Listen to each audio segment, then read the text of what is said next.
Voir ensemble les bases essentielles du langage Python. Et sur cette chaîne, on parle de Python et d'intelligence artificielle. Si le concept te plaît, je t'invite à liker la vidéo, à t'abonner à la chaîne avec toutes les notifications.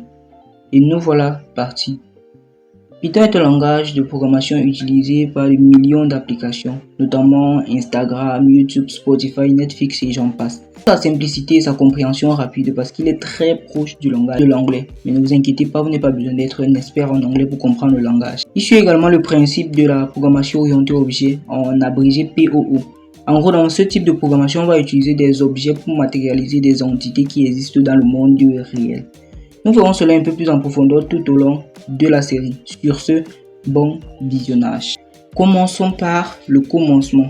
Nous allons installer l'environnement de travail qui sera constitué de Python lui-même et de Visual Studio Code qui va nous permettre d'écrire du code Python.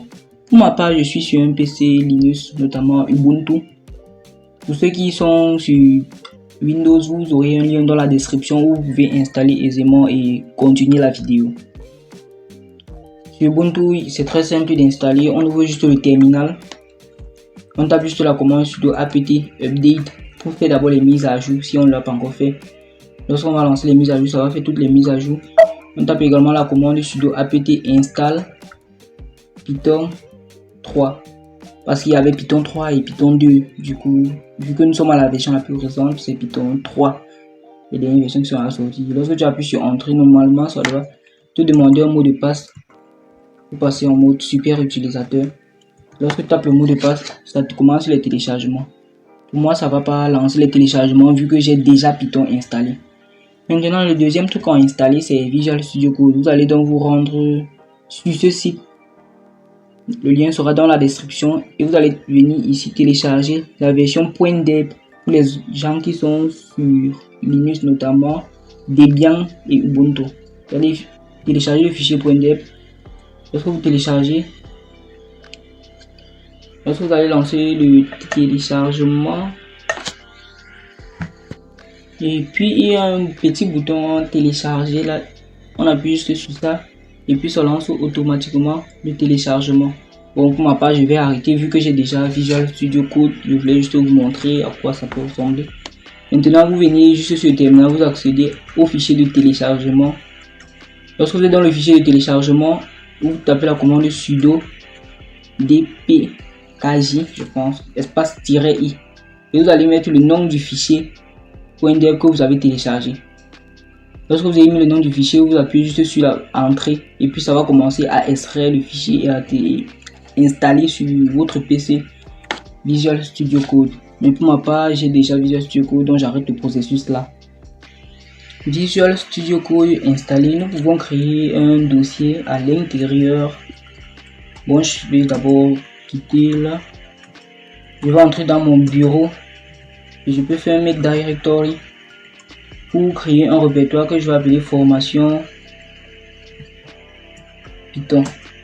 On va entrer dans formation Python et puis on va ouvrir Visual Studio Code avec ce dossier là en tapant juste la commande code point. Visual Studio Code est en train de s'ouvrir. Parfait. Bon, pour le folder, c'est-à-dire nous allons avoir une sorte d'historique de tous les fichiers qui vont appartenir à ce répertoire. Ici, nous aurons quelques petites recherches qu'on pourra faire, mais c'est pas l'objectif de la vidéo. Ici, nous aurons également l'extension. Là où nous allons pouvoir télécharger l'extension de différents langages de programmation ou bien des frameworks que nous allons utiliser plus tard. Pour cette vidéo, nous n'avons pas vraiment besoin de cette partie. Là, on va plus s'attarder sur la partie du folder. Dans cette deuxième partie, nous allons voir comment exécuter notre premier programme Python. Donc, je vais juste faire un clic droit ici, New File, et créer un fichier que je vais appeler main.py.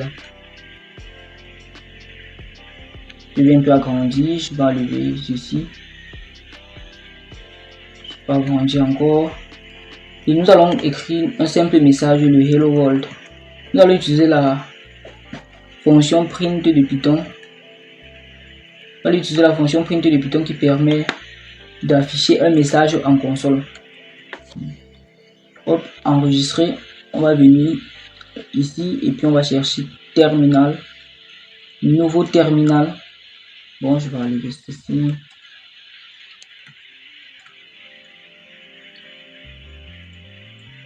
Et puis on va juste taper la commande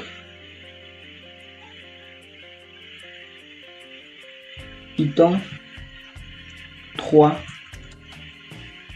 Et puis on va mettre le nom du fichier. Et puis là vous allez voir un message qui s'affiche. Hello World, félicitations, tu viens de compléter ton premier projet. C'est bien beau tout ça, mais imaginez que nous voulions stocker des valeurs pour pouvoir l'utiliser ultérieurement. C'est pour ça que nous allons aborder dans cette troisième partie le concept de variable en Python. Du coup, nous allons créer une variable. En Python, c'est très simple pour créer une variable. On met juste A, on met égal, et puis on met la valeur qu'on veut donner à notre variable. C'est très simple comme ça. Et puis pour afficher la variable, on peut juste faire un print de la variable. Lorsqu'on l'affiche, on va venir sur le terminal et taper la même commande que tout à l'heure. Et voilà la valeur de la variable qui est affichée. Alors vous allez me dire, c'est bien beau tout ça, mais comment est-ce qu'on peut savoir le type de la variable vu qu'on n'a pas mis? Pour ceux qui viennent d'autres langages de programmation, vous allez vous dire sûrement que pourquoi il n'y a pas de type de variable, c'est-à-dire dans ce qu'on pourrait mettre int vu que c'est un entier. Python n'a pas besoin qu'on lui précise le type de variable, il connaît automatiquement. La preuve c'est que si nous utilisons la fonction type, vous verrez le type de A. Si on veut déterminer le type de A, on va utiliser la fonction type entre parenthèses A. Ça va automatiquement retourner le type de A. Et vous allez voir que Python va retourner, si je dis par exemple ici type A, on va faire Python puis main.py et vous allez voir c'est une classe de type int. Bon, pour les mots classes nous allons apprendre plus tard la programmation orientée objet, mais là vous voyez effectivement int, ça veut dire que Python lui il connaît instinctivement que c'est un entier. Pareil, si on met peut-être la virgule 5 ici, il va dire que c'est un flottant, c'est-à-dire un réel. Pour ceux qui ne connaissent pas le type de variable, il y a les types entiers, les réels, les caractères dans d'autres langages et les chaînes de caractères. Mais en Python, les caractères et les chaînes de caractères, c'est exactement la même chose. Là, nous avons un type float. Et si je mets plutôt des guillemets, lorsqu'on met des guillemets, tout ce qui est à l'intérieur du guillemet est considéré comme étant une chaîne de caractères. Du coup, normalement, ça doit afficher string. En Python, on parle plus de str, donc une sorte d'abréviation. Et là, vous voyez effectivement que ça fait partie de la classe str. Donc, vous n'avez pas besoin de mettre le type. D'ailleurs, si vous mettez le type, il y aura une erreur qui va se déclencher. Du coup, Python ne connaît pas exactement. Si je mets par exemple int a, vous voyez déjà qu'ici, il y a une erreur. Même si j'exécute, vous allez avoir une erreur du type syntax error, c'est-à-dire une erreur de syntaxe. Et le dernier type que nous allons voir, c'est le type booléen. Ce type-là peut prendre deux valeurs. Soit il prend la valeur true, ou soit il prend la valeur false. True pour vrai et false pour faux. Si on va afficher le type, vous allez voir ball. Et puis ici, c'est la valeur c'est false. Vous allez mieux comprendre l'utilisation du type booléen plus tard dans la série. Maintenant, on va gérer toute cette partie-ci et passer à la dernière partie intitulée les opérateurs. Les opérateurs, nous en avons plusieurs. Nous avons l'opérateur arithmétique, les opérateurs arithmétiques et les opérateurs logiques. Pour les opérateurs arithmétiques, on en distingue juste 5 de façon générale. Nous avons le plus, le moins, la multiplication et la division et l'opérateur de modulo. Ce sont ces 5 opérateurs arithmétiques qu'on va distinguer en Python et dans plusieurs autres langages. Et je profite pour passer et dire que lorsqu'on veut mettre un commentaire en Python, c'est juste le symbole dièse, commentaire sur une ligne. Et si c'est un commentaire sur plusieurs lignes, on va mettre les triple guillemets. Donc tout ce qui sera à l'intérieur ici sera commentaire. Et pour ceux qui ne savent pas ce que c'est un commentaire c'est juste une partie qui permet de documenter son code, de se repérer dans son code dont le navigateur, l'exécuteur ne va pas exécuter cette partie du code là. Quand il va exécuter le code, il va arriver à ce niveau, il va dire ah c'est un commentaire dont je ne considère pas. Nous allons commencer par l'opérateur d'addition en prenant une variable A qui est égale à 19, une variable B qui est égale à 5. Ce sont vraiment des bases de prérequis. C'est vraiment très facile de faire ça avec Python. C'est juste comme du français quoi. Vous dites juste que A est égal à 19, B est égal à 5. Et puis vous décidez d'afficher A plus B. Bien vous pouvez prendre une variable C qui est égale à A plus B. Et là au lieu d'afficher A plus B, vous pouvez juste afficher C.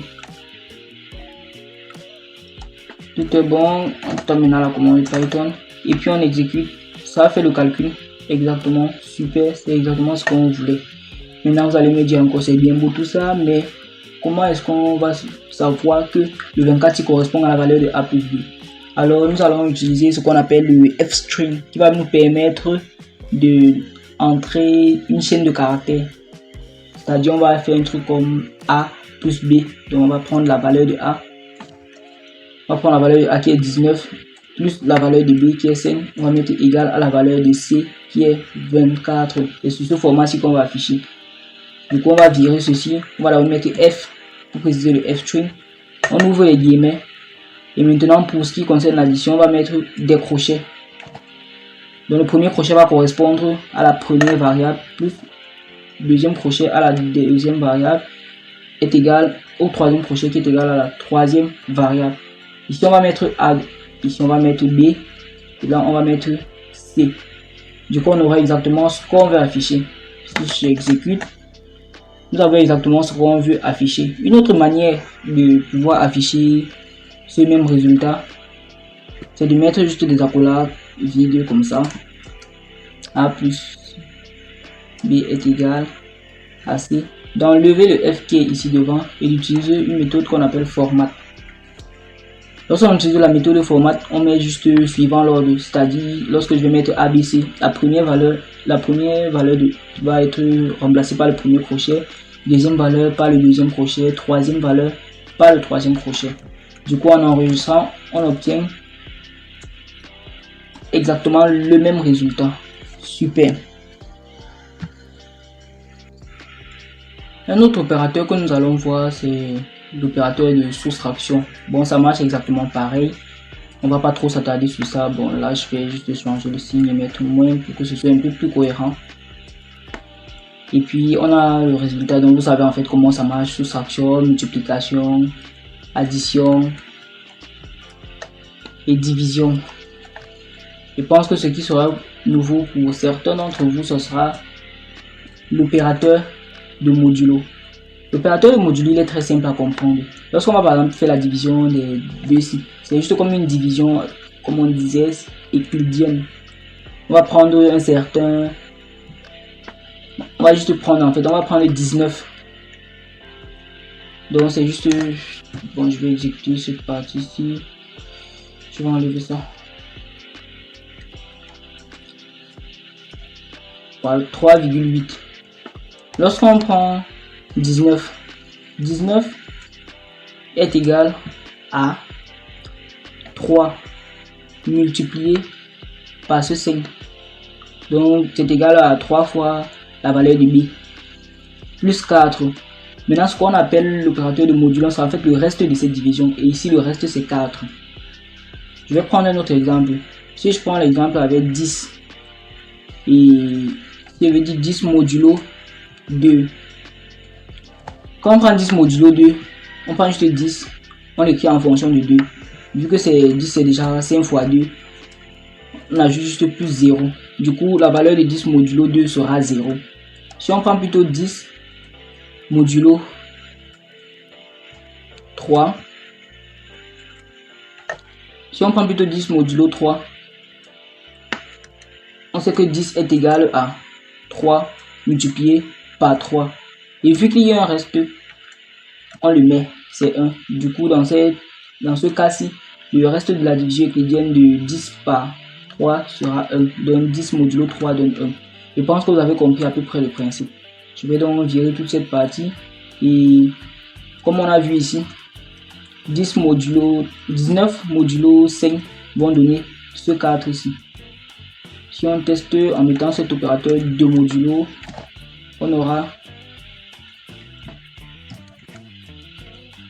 exactement ce qu'on voulait. On dit qu'il y a erreur de syntaxe.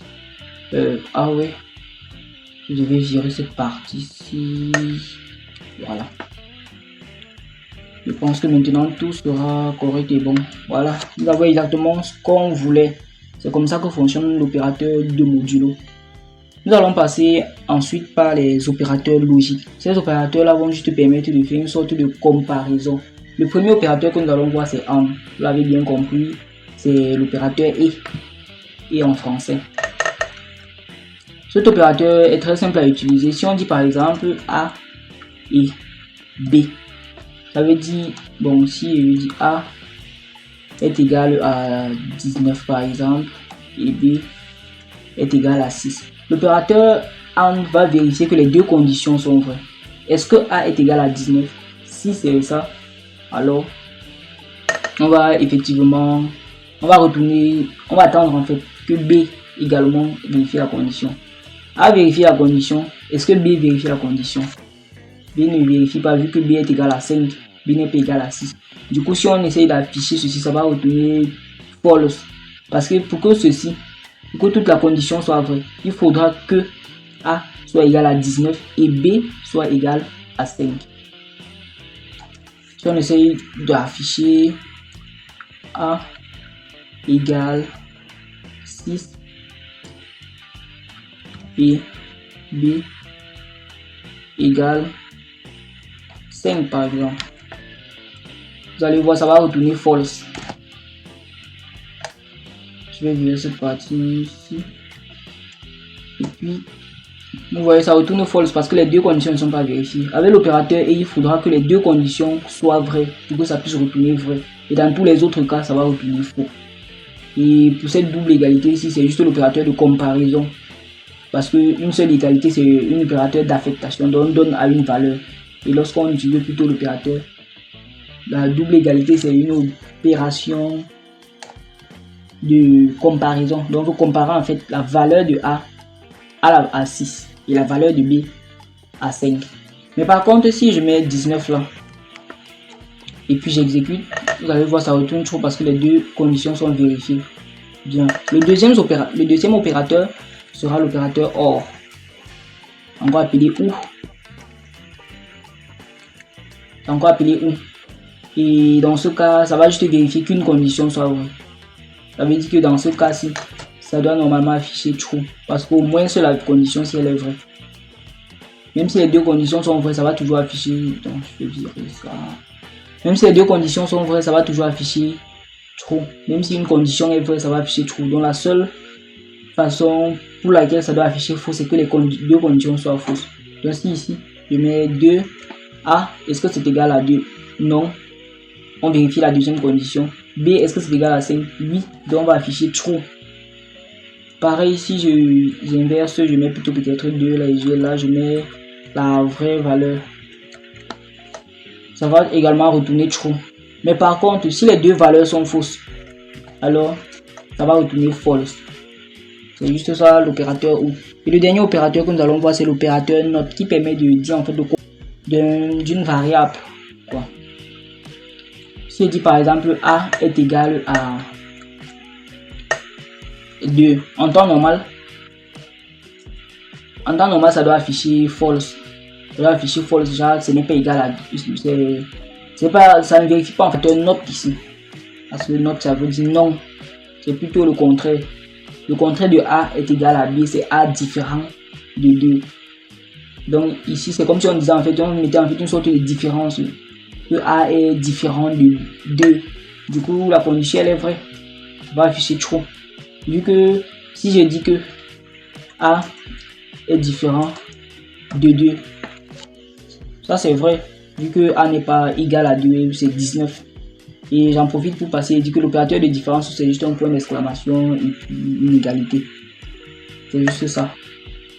Donc ici dans les normes, si vous avez bien compris, ça va afficher false. Bien, nous sommes arrivés au terme de la vidéo et je vous invite vraiment à aller regarder le premier commentaire épinglé. Il y aura un quiz pour voir si vous avez compris ce qu'on vient de faire. Sur ce, je vous dis salut à tous et à la prochaine.